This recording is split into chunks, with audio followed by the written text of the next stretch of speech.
வணக்க மக்களே, மீண்டும் உங்களை சந்திப்பதில் பெருமகிழ்ச்சி. கார்மேனி செல்வம் படத்தோட கதை என்னன்னு பார்த்தீங்க அப்படின்னா, சமுத்திரக்கனி வந்துட்டு டிவிஎம் அவர்கள்கிட்ட டிரைவராக இருக்காரு. அவர் ஒரு லோவர் மிடில் கிளாஸ் ஃபேமிலியாக சார்ந்தவர். அதாவது மனைவி வந்து ஒரு எந்த விதமான ஒரு பொருள் வாங்கினாலும் உண்டியலில் சேர்த்து வாங்குற அளவுக்கு தான் அவங்களோட நிலை இருக்கு. ரொம்ப கஷ்டப்படுற ஒரு குடும்பம். ஸோ அவங்களோட மனைவிக்கு வந்துட்டு இப்படி வேலைக்கு போகிறது, அவர் சமுத்திரக்கனி வந்து வேலைக்கு போகிறது பிடிக்கல. ஏன்னா சொந்தமாக கார் வாங்கிட்டா நல்ல நிலையில் செட்டில் ஆயிடலாம் அப்படின்ற ஒரு மனநிலையில் அவங்க இருக்காங்க. ஸோ அந்த தருணத்தில் கௌதம் மேனன் அவர்கள் வந்து ஒரு மாதத்துக்கு வெளியூர் போயிடுறாரு. ஸோ அவர் வந்து இங்கே பண்ணி ஓட்ட முடியாத ஒரு சூழ்நிலையில் குடும்ப கஷ்டம் மனைவியோட பேச்சு தொடர்ந்து கேட்கறதுனால அவர் என்ன சமுத்திரக்கனி வந்து என்ன முடிவு எடுக்கிறாருன்னா, ஒரு 2 நாள் வந்து டாக்ஸி ஓட்டு பார்ப்போம். அவர் விட்டுட்டு வரும்போது அவர் மகனுக்கு ஒரு விபத்து ஏற்பட்டுருது. அதனால ஒரு 10,000 கடன் வாங்கிறாரு. அந்த 10,000 கடன் அடிக்கிறதுக்கு வண்டி ஓட்ட ஆரம்பிக்கிறவர். அவர் அடுத்தடுத்து சந்திக்கிற மனிதர்கள் அந்த சூழ்நிலையை அவர் தொடர்ந்து அந்த வண்டி ஓட்ட வைக்குது. அந்த தொடர்ந்து வண்டி ஓட்டுறதுனால அவர் எவ்வளோலாம் ஃபேஸ் பண்றாரு, அவரோட வாழ்க்கை எவ்வளோ தூரத்துக்கு வந்து மாறுது, அவர் குடும்பத்துக்குள்ள என்னெல்லாம் பிரச்சனைகள் சிக்கல்கள் வருது. மறுபடியும் ஜீவம் வரும்போது அவர் என்ன நினைச்சாரு, ஃபைனலாக ஜிவிஎம் கிட்ட ஒரு உண்மையாக சொன்னாரா இல்லையா, உங்களோட வாழ்க்கை தரம் மாறிச்சா இல்லையா, அவங்க என்ன முடிவு எடுக்கிறாங்க, இதுதான் கதை. ஸோ ஃபர்ஸ்ட் எனக்கு இந்த படத்தில் ரொம்ப பிடிச்சிருந்ததுன்னு வந்து பார்த்தீங்கன்னா, அந்த படத்தோட நடிகர்கள் இந்த கேஸ்டிங் சீரியஸாக சொல்ல போனால் எல்லா நடிகர்களுமே ரொம்ப நல்லா நடிச்சிருந்தாங்க. Samuthirakani and GVM to be honest ரொம்ப நல்லா பண்ணியிருந்தாங்க. சமுத்திரக்கனி ஜிவிஎம் அவரோட நடிப்பு ரொம்பவே யதார்த்தமாக இருக்குன்னு சொல்லணும். அதே மாதிரி இந்த சின்ன பையனோட ஆக்டிங், சமுத்திரக்கனி மகனாக வர அந்த பையனோட ஆக்டிங் ரொம்பவே பிரமாதமாக இருந்தது. அதே மாதிரி சமுத்திரோட மனைவி.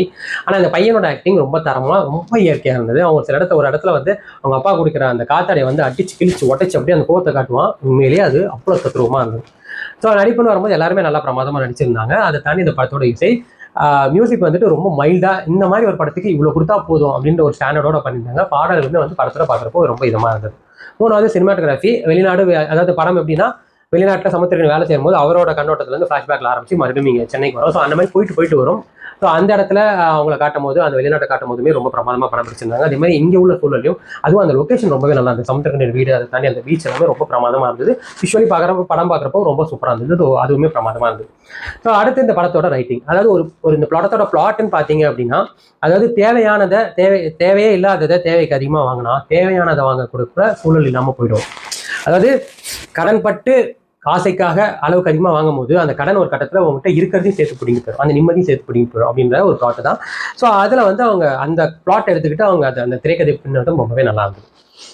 ஸோ எனக்கு இந்த படத்தில் இன்னும் பெட்டராக பண்ணியிருக்கலாம் அப்படின்ற ஒரு சில விஷயம் என்னன்னா, இந்த படம் வந்து செகண்ட் ஹாஃப்ல ஃபர்ஸ்ட் ஹாஃப் கூட ஓகேவா இருக்கும்.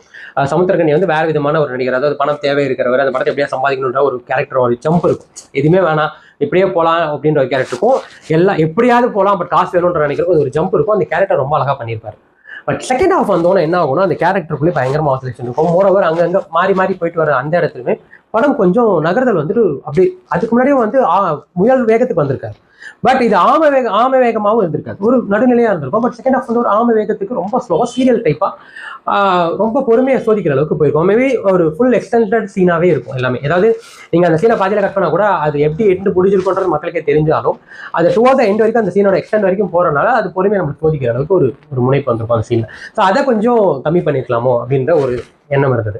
ரெண்டாவது, இதில் வந்து வெளிநாட்டுக்கு வேலைக்கு போகிறவங்களோட மனநிலையை வந்துட்டு காட்டியிருப்பாங்க, அது தப்பு இல்லை. பட் அது வெளிநாட்டு வேலைக்கு போகிறதே வந்து வெளிநாட்டை போய் நீ ஃபோன்லேயே குடும்பம் நடத்துறா அப்படின்னு சொல்லிட்டு வர பட் இங்கே உள்ள சூழலில் இப்போ உள்ள தருவாயில் வெளிநாடுகள் எவ்வளோ பிரச்சனைகள் இருந்தோம், அதாவது லிட்ரலி போர் நடக்கிற தருவாயில் கூட அங்கேருந்து வர முடியாத சூழலில் இருக்கிறவங்களுக்கு வந்து அதுக்கு காரணம் வந்து அவங்க அங்கே போய் இருக்கிறாங்க ஜாலியாக இருக்காங்கன்னு அர்த்தம் கிடையாது. அவங்களுக்கு குடும்ப சூழல் அந்த மாதிரி ஒரு வேலை வாய்ப்பை, அந்த மாதிரி ஒரு சூழ்நிலையை இங்கே அது ஏற்படுத்தி கொடுக்க தவறுனால தான் ஒரு மனுஷன் இங்கேருந்து அங்கே போய் எல்லாத்தையும் விட்டுட்டு போய் தன்னந்தனியாக வெளிநாட்டில் வேலை பார்க்குறான். ஸோ அந்த சூழலை இன்னும் பெட்டராக எக்ஸ்பிளைன் பண்ணியிருக்கலாம். ஒரு 4 பேரை வச்சுக்கிட்டு ஒரு 2 பேர் இப்படி தான் இருக்கான் அப்படின்ற ஒருத்தன் வந்து புதுசாக வேலைக்கு வந்துட்ட மனநிலை இப்படி இருக்கு, அவன மனநிலையை வந்து இவன் இப்படி மாறணும் அப்படி மாறணும்னு காட்டுறது இல்லை. இப்படி 2 பேரை வச்சுக்கிட்டு நீ வெளிநாட்டுக்கு போயிட்டு வீட்டுக்கு போனால் மரியாதை இருக்காது, உன் குடும்பம் மதிக்காது, இங்கே வந்தது அப்படின்னு ஒரு தப்பான ஒரு பதிவை வந்து பண்ண மாதிரி தான் எனக்கு தெரியுது. வெளிநாட்டு வேலைன்றது எல்லாரும் விரும்பி போகிறது இல்லை. சூழ்நிலை, குடும்ப சூழ்நிலை, கடன் சூழ்நிலை, அந்த கடன் சுமையெல்லாம் மொத்தமாக அவங்களுக்கும் எல்லாருக்குமான விருப்பம் என்னவா இருக்கும்னா, ஓரளவுக்கு கடன் அடைச்சதுக்கு அப்புறம் கையில் காசு வந்தாலும் வெளிநாட்டை விட்டு வீட்டுக்கு போகணும்னு நினைப்பாங்க. ஆனால் கால சூழ்நிலை அப்படி கொண்டு வரதில்லை. ஒரு கடன் அடைச்சா இன்னொரு கடன் தான் வரும். பட் அங்கே அவங்க இருக்கிற வரைக்கும் அவங்க குடும்ப மான மரியாதையோட நிம்மதியாக இருக்கும். தான் கஷ்டப்பட்டாலும் பரவாயில்ல, தன்னோட தானிலே வந்துட்டு இவ்வளோ தனிமையாக இருந்தாலும் பரவாயில்ல, தான் மனைவி நல்லா இருப்பாங்க, தன் குழந்தைகள் நல்லா இருக்கும் அப்படின்றதுக்காக தான் அந்த மனுஷன் எல்லாத்தையும் விட்டு அங்கே ஒருத்தர் வேலை பார்ப்பான். இது ஆண் பெண் 2 பேருக்குமே தான். நிறைய கேரளாவில் சார்ந்த நிறைய பெண்கள் அங்கே வந்து எல்லாத்தையும் விட்டு வேலை செய்யறவங்களும் இருக்காங்க. ஸோ தன் குடும்பத்துக்காக ஒருத்தர் தன்னோட வாழ்க்கையை தியாகம் பண்ணுறதுக்கு அதுக்காக வீட்டுக்கு போகாமல் தொடர்ந்து கஷ்டப்படுறத வந்துட்டு கொஞ்சம் கொச்சப்படுத்துற மாதிரி இருக்கும். ஸோ அது எனக்கு பெருசாக அதில் பெரிய முரண்பாடு இருந்தது. நீங்க எடுத்துக்கிட்டது அளவுக்கு அதிகமாக கடன் வாங்கும்போது வாழ்க்கை அவ்வளோ தூரத்துக்கு மாறுதுன்னு கட்டுறது தப்பு இல்லை. பட் வெளிநாட்டு வேலைக்கு போகிறது, அங்கே போய் அவங்களோட சூழ்நிலையை காட்டினதை இன்னும் கொஞ்சம் கிளியராக எக்ஸ்பிளைன் பண்ணிக்கலாமோ அப்படின்ற ஒரு எண்ணம், அவ்வளோதான். ஸோ இந்த படத்தில் எனக்கு இந்த 2 விஷயம் தான். படத்தோட ஸ்க்ரீன் பிளேல செகண்ட் ஆஃப் இன்னும் கொஞ்சம் பெட்டராக எழுதிருக்கலாம். வெளிநாட்டு வேலையை காட்டுறது சொன்னது இன்னும் கொஞ்சம் பெட்டராக பண்ணிருக்கலாம், அவ்வளோதான். ஸோ ஓவராலாக எனக்கு கார்மணி செல்வம் வந்து எந்த அளவுக்கு நல்லா இருந்ததுன்னா 100க்கு வந்து நான் 60 கொடுப்பேன்.